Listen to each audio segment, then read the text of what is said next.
welkom by vandag se oordeenking. Ons praat hierdie week oor die deure in ons lewe waardeur die Here ons ontmoet. Die meeste van ons ken Openbaring 3 vers 20 redelik goed. Kyk, ek staan by die deur en ek klop. As iemand my stem hoor en die deur oopmaak, sal ek by hom ingaan en saam met hom die feesmaal hou en hy saam met my. Die meeste mense vertolk dit as 'n oproep om jou hart vir die Here oop te maak. En dit is inderdaad wat dit is. Maar daar is ook 'n verdere uitnodiging in hierdie vers. Die binnekant van my menswees is soos 'n groot kasteel met baie kamers. Oor jare gebeur dit maar met die meeste mense dat 'n mens weens verskeie redes al meer en meer van daardie kamers toemaak en dig toesluit. Tot jy later van tyd net 'n klein deeltjie van jou eie kasteel bewoon. Dit laat my dink aan die verhaal The Secret Garden, waar die hoofkarakter by 'n familie gaan bly wat in 'n groot herehuis woon. En dan ontdek sy hoe 'n reuse deel van die herehuis agter slot en grendel onder stof en spinnerakke vergaan. Ek wonder wat sou die stowwerige en vervreemde kamers van jou hart wees, wat jy onder slot en grendel hou. Soos ons ouer word, begin 'n mens al meer die vroeëre dinge van die lewe onthou. Daar's soveel dinge uit vroeëre dele van 'n mens se lewe wat net in die nevels van jou onderbewussyn weggesak het. En dan op 'n stadium, soos die sediment onder in 'n poel water na bo begin dryf. Dinge uit 'n mens se kinderdae, gebeure uit jou tienertyd en studentejare, komplekse of vasgeloopte verhoudings van vroeër. Dinge wat jy voorheen of glad nie onthou het nie, of geen betekenis aangeheg het nie. Dan begin dinge op 'n nuwe manier sin maak, met nuwe lig wat op ou gebeure val, en 'n mens besef amper asof vir die eerste maal wat die effek van sekere gebeure en interaksies met mense op die vorming van jou binnewêreld was.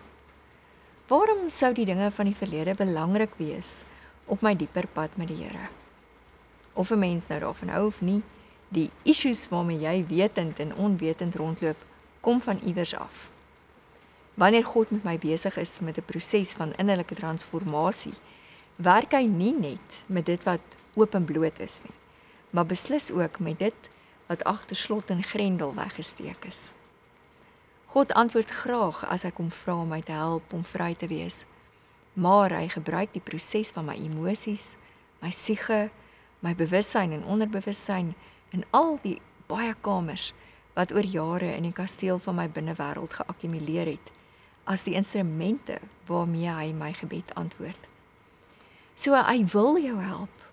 En oor tyd kan daardie dinge hopelik minder van 'n effek op jou funksionering hê en sal jy meer en meer as 'n vry mens kan leef. Maar hy gaan jou eie binnewêreld gebruik om jou te help en nie een of ander bonatuurlike wonderwerk nie. Hy gaan dus vra dat jy daardie deure gaan oopsluit en die stowwerige kamer vol spinnerakke begin uitpak, want is daar waar die diepste transformasie plaasvind.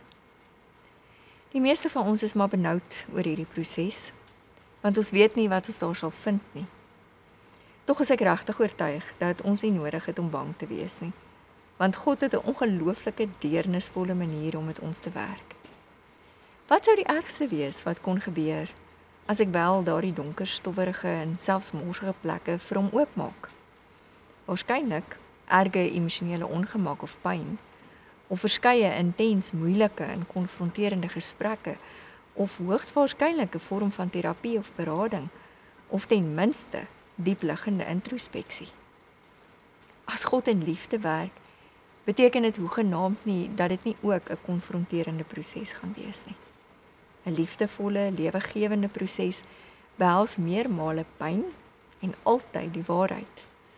Daarom is Jesus se woorde in Johannes 8 vers 32 ook waar van ons interne prosesse. Ons sal die waarheid ken en die waarheid sal ons vrymaak. William Holman Hunt het in 1853 'n skildery voltooi met die titel The Light of the World. Dit beeld Jesus uit wat met 'n lamp in die hand aan 'n toedeur klop. Die deur het nie 'n handvatsel nie en is toegegroei, maar hy forceer nie die deur oop nie. Hy wag geduldig dat ons van binne af oopmaak. Maar ons wil nie noodwendig oopmaak nie. Ons wil graag die deur toehou, omdat ons weet wat daar binne aangaan. Hierdie deur het as ware nie eintlik 'n slot nie.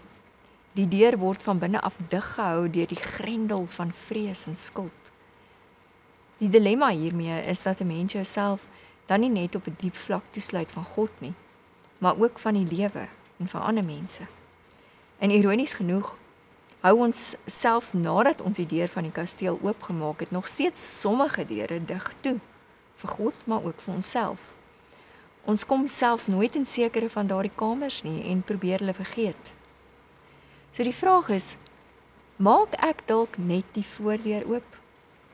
Of is daar dalk 'n paar ander deure dieper in die kasteel wat God my ook nooi om oop te maak? Jesus is die sleutel wat nie net al ons geslote deure kan oopsluit nie, maar ook bereid is om saam met ons in die chaos in te stap, sodat ons dit nie alleen hoef te doen nie. En hy doen dit sonder veroordeling. Hy doen dit op 'n manier wat ons juis kom bevry van skuld en skaamte. Met liefde werk hy saam met ons daar binne, want hy is nie bang om sy hande vuil te maak nie. So ek nooi jou, maak die deur oop. Stap af in die gang met die vasgegrendelde deure van jou binnewêreld. Laat toe dat sy lig daarin skyn en begin saam met hom afstof en uitpak, sodat jy stadig maar seker beleef hoe God jou juist daardeur kom vrymaak. Kom ons bid saam. Dankie Here dat U nie bang is vir wat agter my geslote deure skuil nie.